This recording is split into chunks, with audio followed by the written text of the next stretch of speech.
Video games. I love video games. Video games have something special to them. They are a form of art. A very special form of art, in fact. Through video games, you can interact with stories, explore big worlds, and shape universes. Video games try to make you feel different emotions. They try to scare you. They try to make you feel powerful.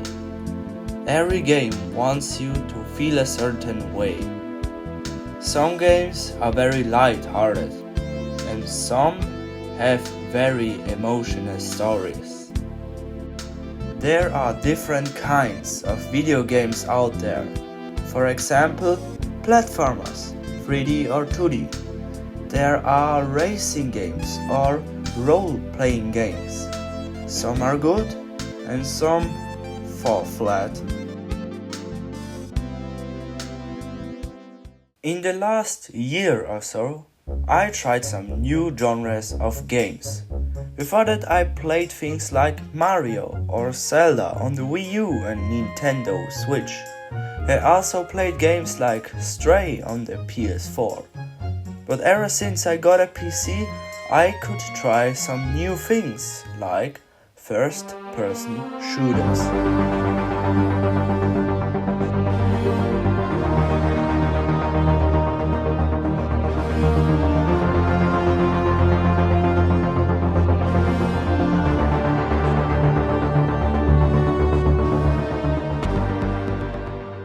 Because, in my opinion, the best way to play FPS games is with a mouse and keyboard. The first FPS I played was Portal 2. Portal isn't a real first-person shooter because you don't really shoot. But it was a good introduction to the mechanics, moving around with a keyboard, aiming with a mouse, that stuff. And after that, I played other stuff again. But after a while, I tried a new shooter. Splitgate was the next game I played in the FPS genre. And it was a big jump for me. Aiming with guns, shooting portals, jumping and hovering through the air. And since then I fell in love with the principle. But in the back of my mind, it wasn't all good. Because most shooters are pretty brutal. They try to make guns as realistic as possible. They try to make death realistic with ragdolls and stuff. There is blood everywhere. Some even include details like bullet impact wounds. Like, where does the obsession come from to make war on a screen as realistic as possible? Because most shooters depict war in some way or another, but war is something we shouldn't synthesize. War is in the real world. It's a horrible thing which still goes on in some places in the world.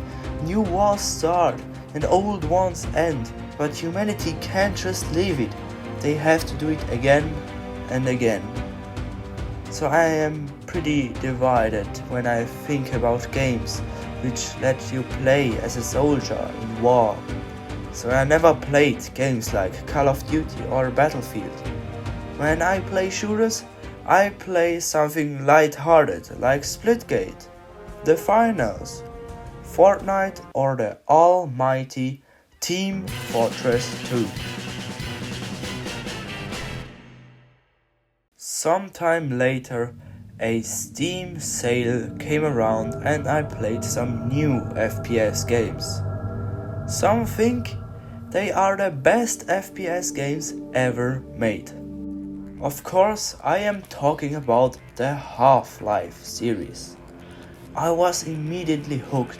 Half-Life 1, with its story told throughout itself and its expansions. The gameplay principle of run, think, shoot, live.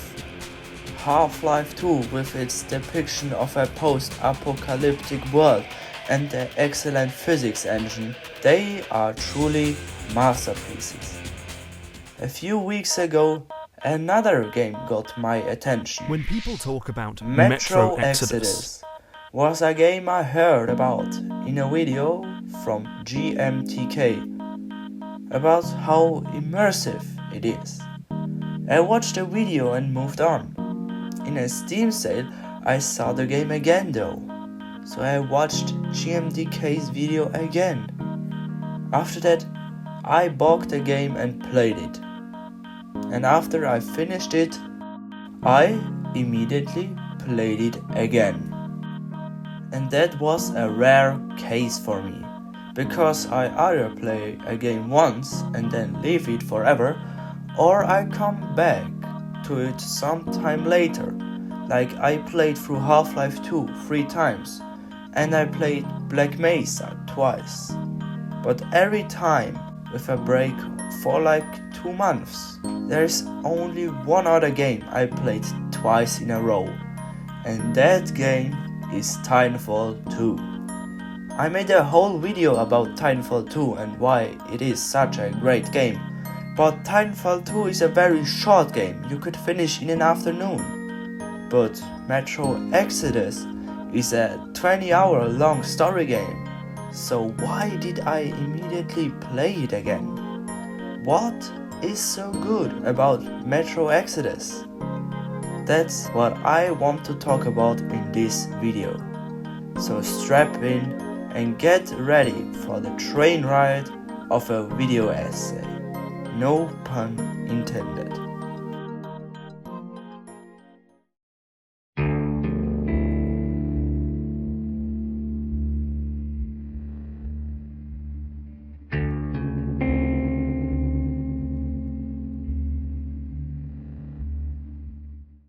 The Metro series of games is inspired from the Metro series of books by Dmitry Glukhovsky. He wrote 3 books, Metro 2033 through 2035. The game Metro 2033 describes mostly the same story as the book. Metro Last Light is a new story, but also directed by Dmitry Glukhovsky. Metro Exodus takes place after the book Metro 2035. You play as the young man named Artyom, who is looking out for radio signals of other people outside of Moscow to see if someone else is still alive. And now we will get into spoilers for the game, so if you want to skip them, skip ahead for 1.5 minutes. But after you return unsuccessfully, you get jumped by some mutants on the way back into the metro. You go to the hospital where your wife, Anna, awaits you.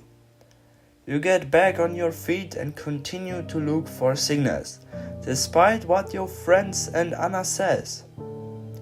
1 week later, you are out again, this time together with Anna. But on the way back, you see a functional train, and you get kidnapped by some other faction called the Hansa. You get shot and survive, and you then rescue Anna and Jermak out of their metro station. In there, you discover that you can't hear any radio signals because they installed jammers so nobody could hear Moscow and Moscow couldn't hear anybody else. You escape with a train but get attacked with a flash grenade. Luckily, Miller and the rest of the order save you. After some complications, you decide to continue with the train because you can't really go back and you know that other people are alive somewhere out there. And so the story of the game unfolds, and you visit different locations with their own people and problems. So what do I think about the story? Well, it's good, but it's not the best story I've ever experienced in a game. The best story is still Half-Life, but let me get into why. If you just play Half-Life, You will experience a story of a theoretical physicist named Gordon Freeman. He shoots some stuff, kills a big alien and destroys the Citadel 20 years later. But then you can go a layer out and look at the effects the actions had. The Combine only came because you killed the Nylength in Zen. But then you can go another layer out. You only did this because of the Residence Cascade that happened back in Black Mesa. But if you go another layer out, that's just because the G-Man gave this sample to the Black Mesa personnel. Do you get what I mean? You can go out and away from just Gordon Freeman's story, layer by layer. In Metro Exodus, there is one big reveal at the beginning. They find out that other humans exist. They thought the whole world was dead, but there are people all over the world. And also the war didn't end. In some places, people are still fighting for over 20 years. But you steal the train and the story just becomes about some fighters in a train looking for a place to live. Don't get me wrong, I still like this approach because it feels very personal and you really bond with the characters. Anytime I played, I just wanted the best for them and I tried to make everyone happy, but I just missed the big responsibility. You don't have to save the whole world, you just have to save you and your closest friends. But I still sometimes got the feeling of doing something important, mostly about the little things. You get a teddy for Katya's daughter, Nastya. You get a guitar for Stepan. You free slaves and just help people in danger. And that is still a good thing to do. After playing through the game, I obviously started watching some YouTube videos about it. And one of them was the whole story of Metro. And I was surprised to see that the other two games, Metro 2033 and Metro Last Light, covered all the nitpicks I had with the story of Exodus. There are some cool moments in the story of Metro, and Artyom did save more than just some people on a train. Artyom is even responsible for all of this by, spoilers for the next 10 seconds, opening the gate to the gardens and letting mutants and the Dark Ones through. I even like the concept of the Dark Ones because everything else in Metro is kinda based and not something supernatural, but the Dark Ones feel mysterious and creepy in a way, just like a G-Man from Half-Life. So yeah, I enjoyed the story, but I was a bit sad to see that the story of the previous Metro games had more to offer than Exodus. But I guess it's also a bit more difficult to make a story for a partial open world game than a very linear game in which you crawl around in metro tunnels.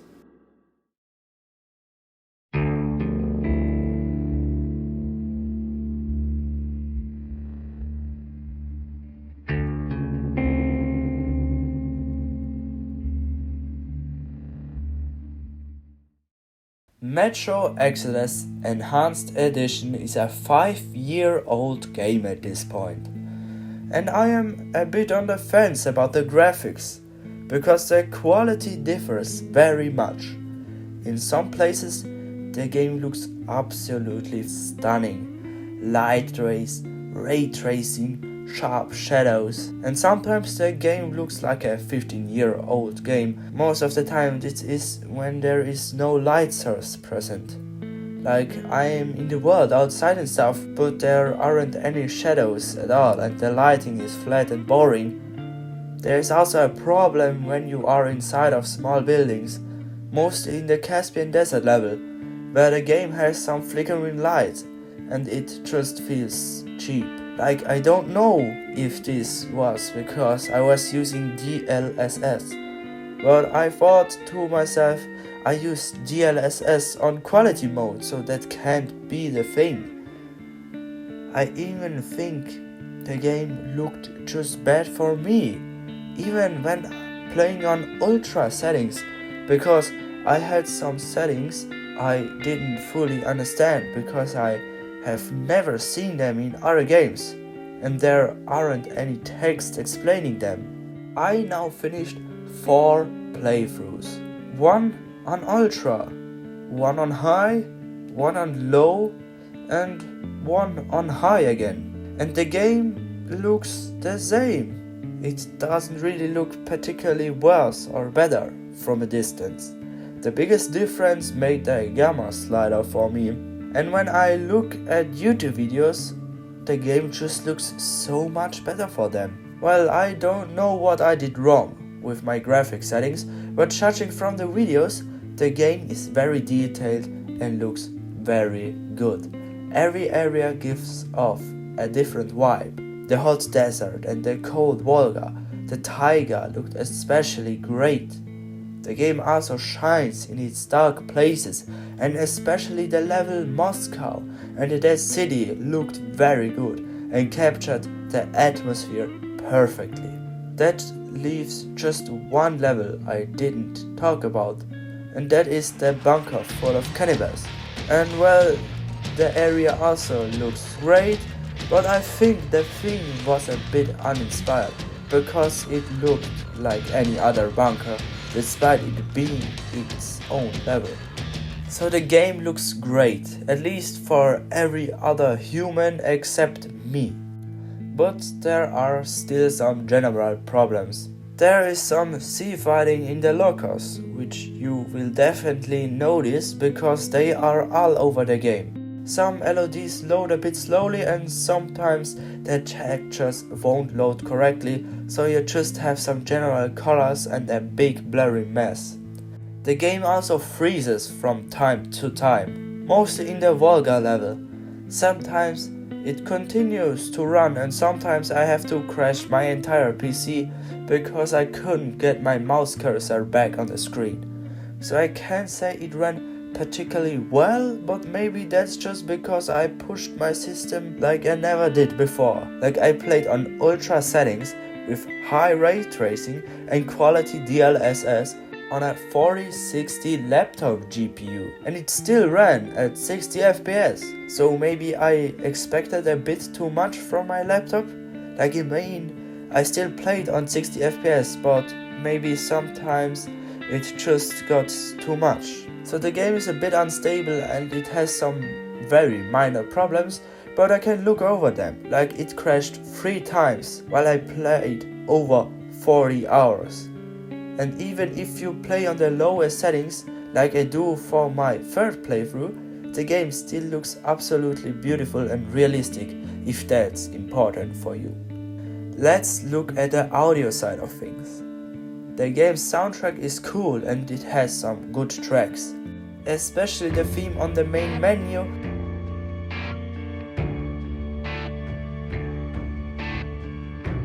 and the sad sounding ones.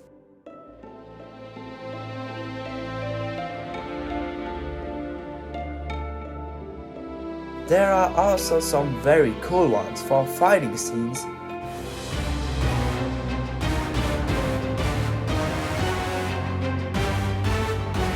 I played the game in German and the voice acting was fine, and the voice actors did a great job.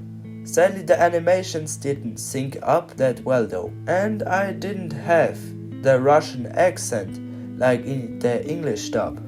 And I honestly prefer the version without the Russian accent, because I just find Russian English a bit funny, so emotional scenes would make me cry from laughing too much. No shame on the Russian accent though. But enough talking around. Let's get to the real meat of the video, of the thing you all have been waiting for, the excellent gameplay and the immersion you get in Metro Exodus.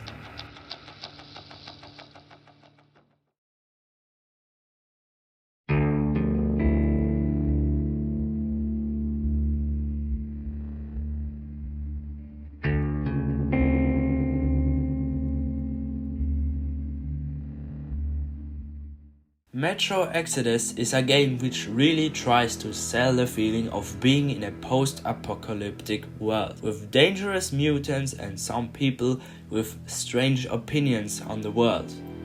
And to achieve this, Metro Exodus does some things. First of all, managing resources. To survive in Metro Exodus, you have to find resources, chemicals and metal. With materials, you can craft everything from bullets to healing items. The important feature here is that Metro Exodus keeps the crafting system simple to make it more complicated. Okay, that may sound to you like complete nonsense, but let me explain. In other games, with crafting mechanics, you get a ton of different materials to craft different things. You might need some mushrooms to make heals, and you have to find some iron to make arrows.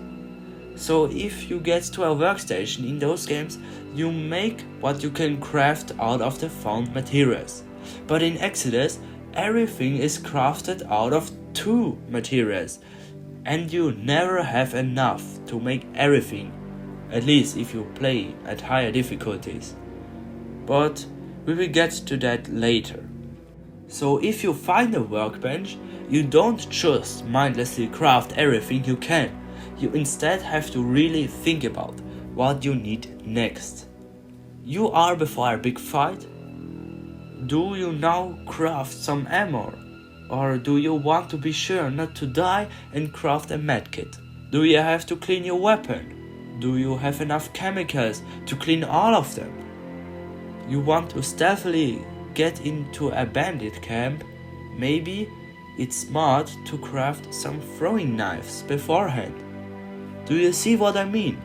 You have to make way more decisions because the crafting is so simple. You can also craft some things directly out of your backpack, but this is risky because the game around you doesn't pause. But where do you get those resources from? Well, explore the world. There is something to find in every house and in every cave. I hate games which have a big world, but 50% or so are just set dressing. I mean, you don't have to give me a new weapon every time. Just a little thing that makes the world worth exploring. Sadly, there is a little problem in that the materials don't have a set appearance. They have some different varieties, but for a new player this is very confusing. But the longer you play, the more you get used to it, and it is also more realistic that way. The amount you get is also very dependent on the difficulty you play on. On easy, you get sometimes 70 chemicals at once, while on Ranger Hardcore you are lucky to get 3 in one batch. I played the game on 3 difficulties, like I already said. The first playthrough was on normal. At the start, I had to really manage my resources, but after the Caspian Desert, I had more than enough for the rest of the game to fully equip me for every fight. The next playthrough was on Ranger Hardcore, in which I explored every nook and cranny, and I honestly had enough materials. In this difficulty, you also have a cap of 300 mats of every type, and I hit this cap multiple times. But I must admit that I never shot a single unnecessary enemy, and I explored really much, so if you are just playing through Ranger Hardcore, you will get material problems for sure. My last playthrough was on easy. In this difficulty, my mats are in the thousands, and I have kept ammo of every type, so I must say it's way too easy on easy, but I guess that's the point. Secondly, maintaining your equipment. In Exodus, you really have to maintain your equipment and use it carefully. Your weapons can get dirty and your gas mask can break if you get hit with it.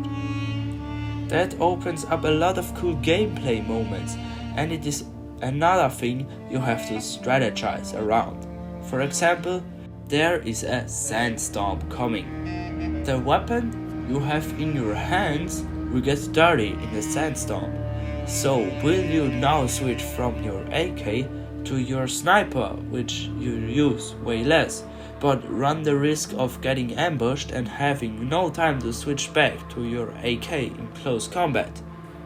The gas mask is a bit simpler. There it is just important to take it off every time you can to not damage it. So if you get to a workbench, you have to clean your weapon, but you also can attach different things to different weapons. You have to find all attachments by detaching them from enemy weapons. Some attachments are very common and some are just in one place. Those rare attachments are most of the time pretty useful, so it's worth it to explore some bandit camps and sniper outposts. The attachments can really make weapons change their use cases. In my Ranger Hardcore playthrough, I crafted a revolver with a magazine for 6 bullets, a silencer and a 4x scope. This revolver turned into a silent killing machine. Another great feature is that you can attach and detach attachments with your backpack, which also leads to some great gameplay moments. For example, once I had to get through a bandit camp at night. The bandit camp was located by a hill, so I first had to fight through the valley and then I had to capture the hill. I got through the valley with my trusty AK and a shotgun, but on the hill I ran into a problem. All the remaining bandits had sniper-like guns and they hid inside bushes. I knew they were there, but they were too far away to hit them with the AK. And if you got any closer, they would just blow holes through me because they were like 5 people. So I hid inside a house and saw a bandit dropped a revolver when I knocked him out a moment ago. So I picked up the revolver, put the night vision scope on it with a better grip, so I had a very solid sniper, which worked well at night, and with the help of this revolver I took out the enemies and captured the camp. If this feature wasn't in the game, I probably wouldn't have survived this situation. Point number 3. Manage yourself. You don't just have to look after your equipment and your resources, but you obviously have to look after yourself. If you take damage, you won't auto heal. You either have to use a medkit, which uses your viable resources, or you have to find a bed to sleep or rest, which can get you killed on the way there. You also can't just run around forever, because you will run out of breath pretty quickly. If you wear your gas mask, you also have to manually switch your filters and you have to wipe off rain or blood so you can see better. Those are the core parts of the gameplay in Metro Exodus, and I hope you understand now why people call this game so immersive. There are certainly other games which also are pretty realistic, but Metro has the edge over them most of the time in making things realistic, but still keeping it fun. To see what I mean, let us look at the comparison every YouTuber makes when he talks about this. Red Dead Redemption 2 is full of small, realistic interactions and tries to really immerse you in this Western world. So if you kill an animal, you can't just walk over it and get some flesh and maybe some leather. You have to press a button, then you have to watch an animation of Arthur skinning the animal. And you have to do that every time you kill something. In Exodus, you have to manage a ton of different things, but when you have to clean your weapons, you don't have to watch an animation of Artyom cleaning every nook and cranny of it. If you see materials, you don't have to bow down and put them into your pockets. You press a button and that's it. So Metro is very good at making all these little interactions which make the game more realistic and immersive, but it doesn't make them annoying or tedious to watch. What also makes a big difference is the HUD, because there is none. Because, well, in real life you also don't have an HP bar and an inventory pop-up when you put something into the oven. In Metro, you have no HUD in normal gameplay, but if you press tab you can switch your weapons. Once again, Exodus doesn't make you pull out your backpack every time you have to change your weapon, because that would be annoying again. All the interactions are also in real time. So if you craft something in the crafting menus, yes, there is a menu, but you are still vulnerable to all threats. If you pull out your map, which isn't a menu, you are vulnerable. The map also doesn't have 1000 icons all over it, because the map gets filled out by you, by exploring things. Sadly, there is one thing that pulls you out of the immersion. The by default enabled crosshair and hit markers are pretty distracting, but I turned them off for my first playthrough. The crosshair and the hit markers are also disabled when you play Ranger Hardcore. I also turned subtitle off for my first playthrough, so I really have nothing that pulls me out of the immersion of the game. I also recommend everyone to do that as well for their first playthrough at least. But all of those immersive gameplay mechanics wouldn't make an immersive game without the great world Metro Exodus provides. So let's talk about that.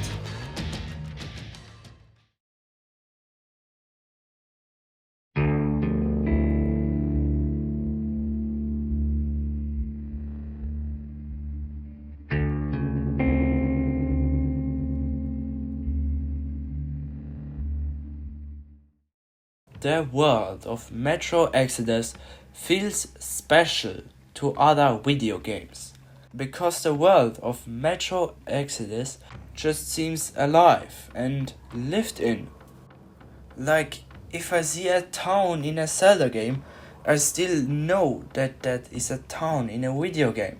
But when I see a bandit outpost, it feels very different. When you, for example, sneak up on an outpost, you can hear them talk about things, about life, about what's happening at the moment. This not only adds to the world building, this is also a gameplay mechanic, so you know when you have been seen. Because if they see you for a moment, they stop talking and go and check the area around them. When you run around outside, you can see mutants fight other mutants. You can meet people just doing their thing and stopping to chat with you.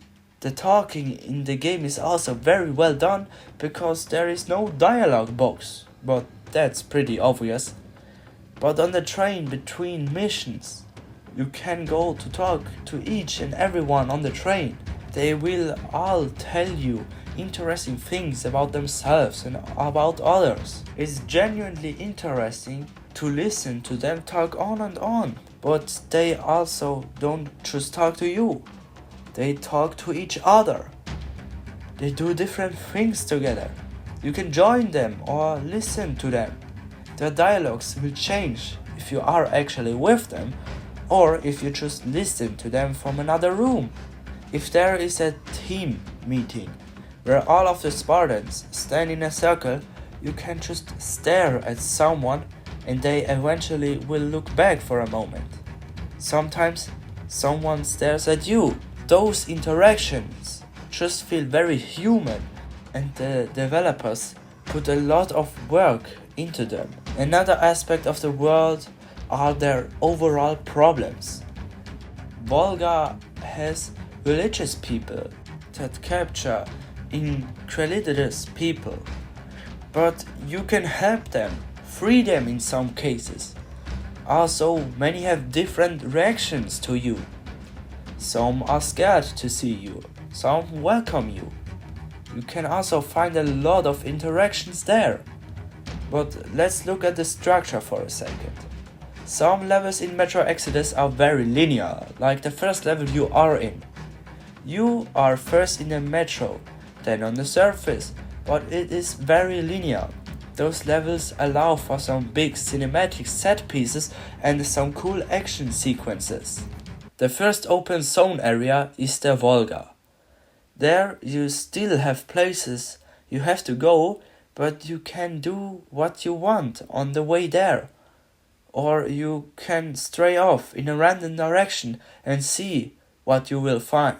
The game doesn't encourage this, but it also doesn't disencourage this. I, for example, opened up the door for the train passenger car way too early, but it was fine. It was a cool experience. On the way, you mostly have some adventure yourself, but when you get to your destination, the game overtakes and creates some memorable moments for you. But for me, the most memorable moments are if you create a story yourself, in those sections where you are on the way to an objective. I will now get into some spoilers again for some areas in the second open zone level. The Caspian Desert is the most classic open world in the game.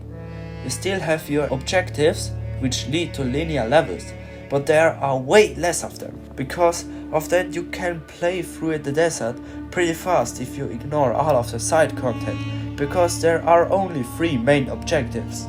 The game even actively encourages you to check out some other buildings and sites. In the Caspian level, there are also many changes throughout the story. The longer you are in the level, the more bandits will set up camps. They attack you twice and they even call for reinforcements if you attack one camp. The third open zone is the Taiga, but it isn't really an open zone at all. It's just a linear level where you walk from south to north. At first I was a bit disappointed to not have a real open zone in the forest, but at the end of the level I found it one of the best levels in Metro Exodus. It has the coolest setup and the most beautiful locations. It has some of the best fights and even some real boss fights. You also really are alone at the beginning of the level, so you really have to survive on your own. I hope you can understand now why the world of Metro Exodus is very believable and alive. And trust me, there are many more interesting locations which I didn't show you in this video. But Metro Exodus is still just a game and not a simulation of a kind. So it still has those gamey aspects, like the difficulty, the crosshair and so on. So I want to talk about Exodus as a game in this last part of the video.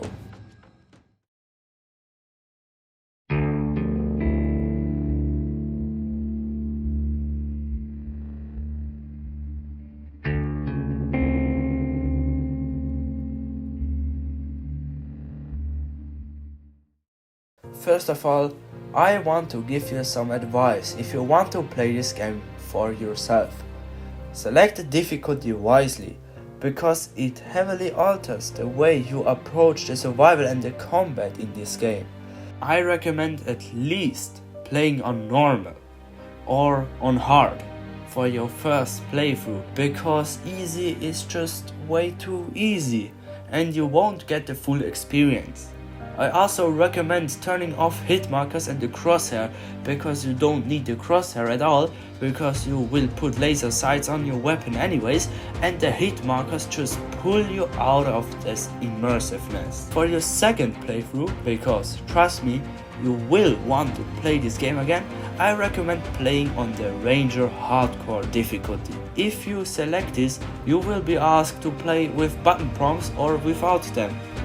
I recommend playing with them on, because otherwise you will just spam E everywhere, which is pretty stupid, but be warned, the second playthrough will also destroy some aspects of the game, because in your first playthrough you won't find the edges of the simulation.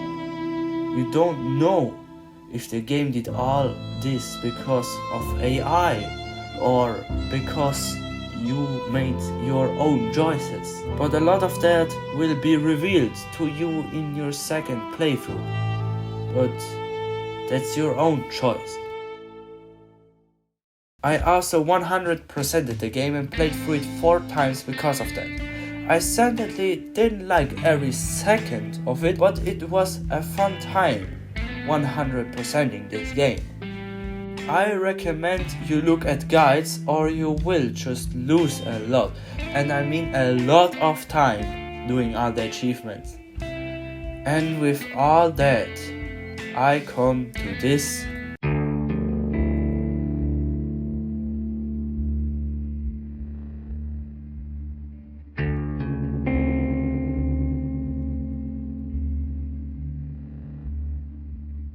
Metro Exodus is a piece of art more people should know.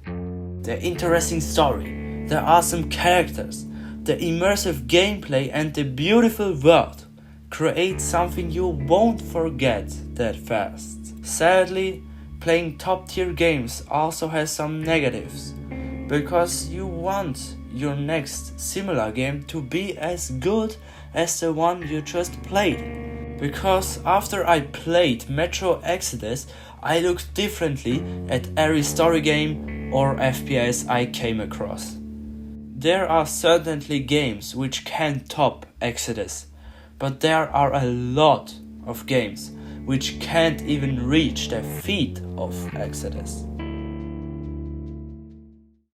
Metro Exodus also has a pretty heavy impact on me, because it will be the last time I have so much time for a big game like it. For a while at least. Because when you see this video, summer holidays are over. And sadly, those were the last long summer holidays for me. Because school is over and real life starts for me now. It's a point where I am not a child anymore. It is a time where I go my own way. Because of that, I lose one important thing for me. Maybe the most important thing. Time. I know I will still have time for me. Time for my friends and time for hobbies, but I know that time will be more limited, so I will have to spend my time differently. I will still continue on YouTube, but just not with the same energy, with the same amount of videos. If something comes to an end, I want it to end with a bang. That's why I did play Metro Exodus, because I knew this is a banger game. But it isn't an end. It is just time for something new and different.